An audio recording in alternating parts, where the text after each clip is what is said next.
My fellow Jamaicans, this past year was a tough one. Tough for many of you. Tough for the government. Tough for Jamaica. It was a year in which we felt the full-blown effect of the global crisis, with the closure of 3 of our 4 alumina plants, significant job losses, and downturn in the economy. There are signs that the worst has passed. The global economy is beginning to recover, but that recovery is likely to be slow. Banks, especially those in the United States, our major trading partner, are hesitant to lend, having not fully recovered from the fallout of the last 2 years.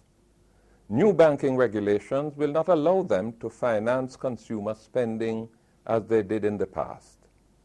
This will have an impact on our own pace of recovery. Recovery in the bauxite alumina industry and the export sector, tourist arrivals, foreign investment, and remittance flows. It is a sharp reminder to us of the need to strengthen and diversify our own economic base, creating new industries, new centers of growth, and targeting new markets. The harsh experiences of last year also tell us that we have to put our house in order.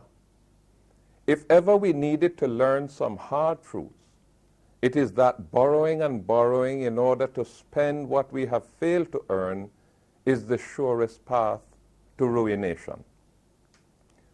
The IMF agreement being negotiated is necessary to help us through the current crisis.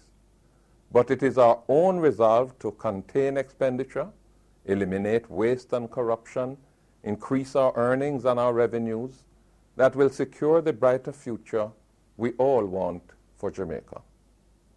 Although the economy experienced difficulties last year, we achieved significant success in tourism, where we enjoyed a modest increase in stopover arrivals despite the global recession, outperforming all other competing Caribbean destinations. Agriculture was another area of significant success with strong growth recorded last year. We will build on these successes in the new year. The tight fiscal constraints we will continue to face in the medium term mean that the private sector must be encouraged and facilitated to lead the way in expanding economic activity. This is as it should be, but it is now more crucial than ever. That is why reducing the rate of interest, not simply taxing it, is our strategic direction. That is why increasing further the flow of credit to micro, small, and medium-sized enterprises is our strategic direction, because they are the surest way to fast-start the economy and create jobs. That is why the startup this year of a number of major investment projects on which we have been working diligently is also our strategic direction, because they will create vertical and horizontal linkages for local businesses to develop or expand. 2010, in many ways, will be a defining year. It will pose many challenges that we must be bold enough to confront and overcome. It will also provide opportunities that we must be alert enough to take advantage of. We are expecting the economy to return to a path of growth by the middle of the year, modest though it is likely to be, but a new beginning which we must accelerate. Recovery is one thing, but we must also tackle the development deficit that has plagued us for so long, for the many years of anemic growth. Developing our human resources is at the center of our long-term strategy, because no country can be developed unless its people are equipped with the education, training, and technology to drive its development. The Education Transformation Program is being accelerated, and several significant new initiatives have already been introduced. To succeed, however, it must be a joint effort, and parents and students themselves in particular must do more to support the learning process. The education of our children must be taken much more seriously. Crime is another major obstacle to development.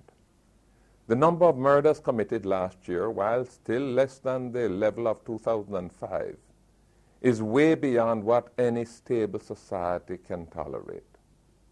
This year will also be a defining year for our security forces to demonstrate that they can apply the intelligence capability and all the available resources to defeat the criminal elements that are so effectively undermining our development. To demonstrate also their continued resolve to rid themselves of the criminals in uniform who are sabotaging their efforts to fight crime. They are assured of the support of the government. They must also be assured of the support of the people, individually and in their communities, because they can never succeed without that support, and they must conduct themselves in a manner that will encourage that support. Despite all of last year's troubles and trials, we must be mindful of those moments of greatness, and special mention must be made of the superb performance of our athletes in Berlin. They not only lifted our spirits, but they reminded us that we have it in us to be the best in the world, and that if we can do so well on the track, we can do as well in so many other areas. We must be thankful, too, that we experienced no major natural disaster last year. God knew that we had had enough in recent years, and we are thankful. Despite all our problems, we are still a God-blessed nation. We approach the new year with courage and confidence. Courage because we have been through tough times before, and we have never been intimidated by difficulties and challenges.